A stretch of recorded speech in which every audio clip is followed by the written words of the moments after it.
আমি কুরবানি ঈদে মনে হয় গরুর গোস খাইছি, আর পরে আর গরুর গোস এখন পর্যন্ত আমি কিনি নাই ভাই।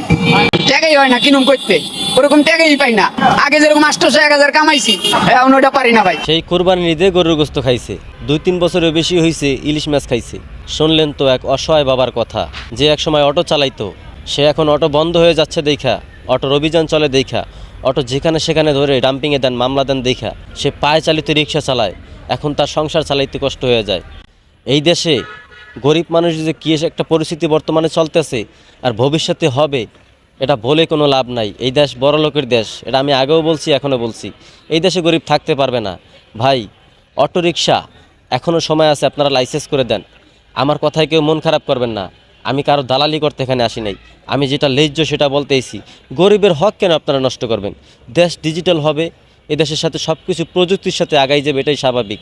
মানুষ কষ্ট একটু কম করবে, টাকা একটু বেশি ইনকাম করবে, এটাই তো, তাই না? আপনারা যেখানে অটোরিকশায় মনে করেন যে কারেন্ট ঘাটতি হয়, সেখানে আপনারা কারেন্টের চাহিদা বেশি বাড়ান, উৎপাদন বেশি বাড়ান, তাহলে তো সব সমস্যার সমাধান হয়ে যায়।